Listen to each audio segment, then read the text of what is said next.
Welcome back to our channel. So today we'll be reading another little golden book called Walt Disney's Mickey Mouse and Goofy the Big Bear Scare.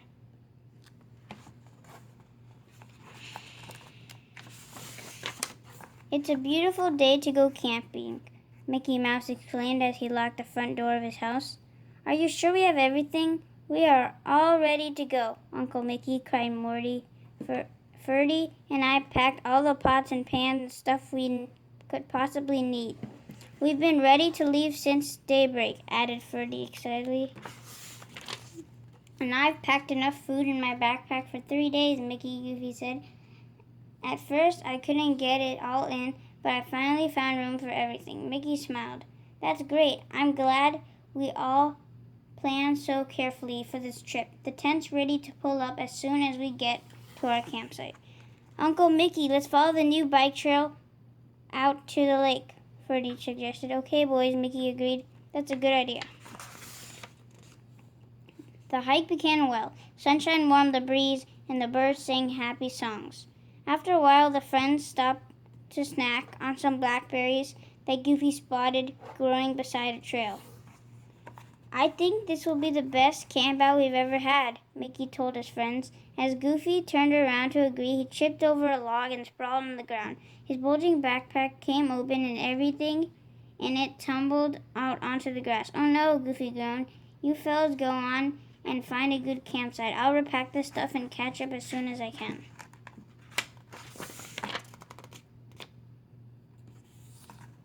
Okay, Goofy, we'll have everything set up for supper when you get there with the food, Mickey said. See you later, the nephews called back from the trail, while Goofy scrambled to put his pack together again. Someone just out of sight watched with quiet interest. A hungry mother bear had come to visit her favorite berry patch. She stood behind a bush, only a few feet away from Goofy. Then when his back is turned, she snatched the largest package and disappeared into the bushes. A few minutes later, Goofy hurried to catch up with his friends, scratching his head in bewilderment. This time, everything fits in my backpack just right, he mumbled. I wonder why. Hi, Goofy, Mickey greeted his friend at the campsite. Hey, why don't you start supper while I finish setting up the tent? I'm almost done.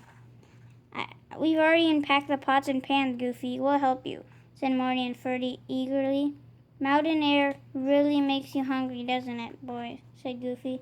We'll have fish tomorrow night, but tonight we'll have the steaks I brought in my pack. Thinking how good the steaks would taste, Goofy hurriedly opened his backpack. Here are the marshmallows and the bread and the peanut butter and the pancake mix. And here, he stopped suddenly. The steaks are gone. They can't be, Mickey exclaimed. I must have lived in the place where my backpack fell open, exclaimed Goofy. Wilson, Mickey said, that's not too bad. We'll just follow the trail back there and get them. Come on, let's hurry. The four campers ran down the trail.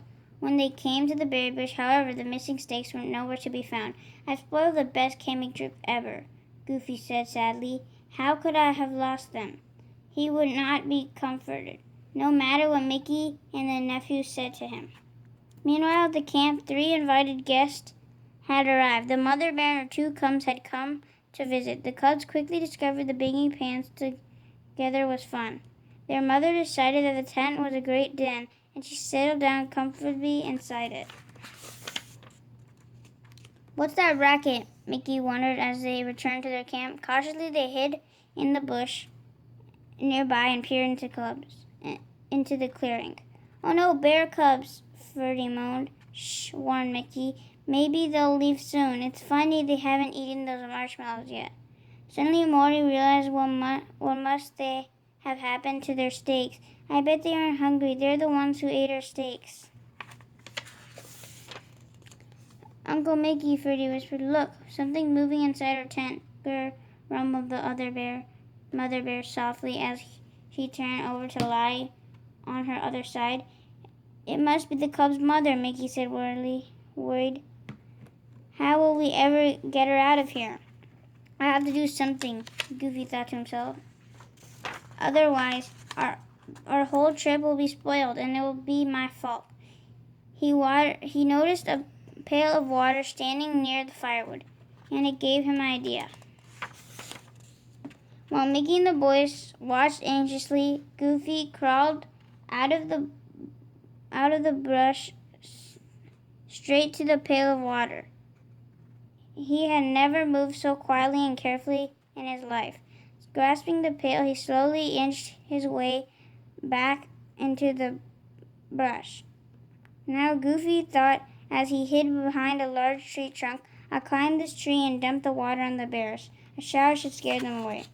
However, the cubs had seen the pail disappear into the bushes. They were watching for it to reappear. Soon they saw the pail moving slowly and jerking up the other side of the tree trunk. "Here comes the mother bear," Mickey warned. "She wants to see why the cubs are so quiet."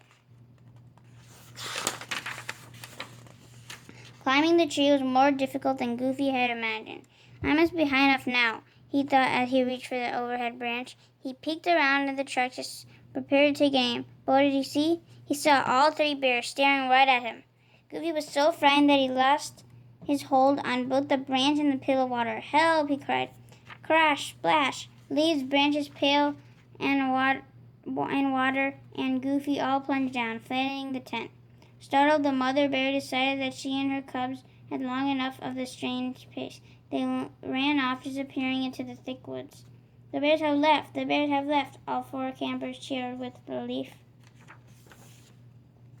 Safe beside the campfire that evening, Morty said, "We've had an exciting day." Goofy's pancakes tasted almost as good as steak, Ferdy added contentedly. "And Goofy found just the right way to send the bears home," praised Mickey. "He saved the whole trip." "Aw, it wasn't anything," Goofy said shyly, but he had a grin from ear to ear as he spoke. After all, it isn't everyone who can scare away not one, not two, but three bears all by himself. Thank you for watching and stay tuned for more book reads. Take care. Bye. Bye.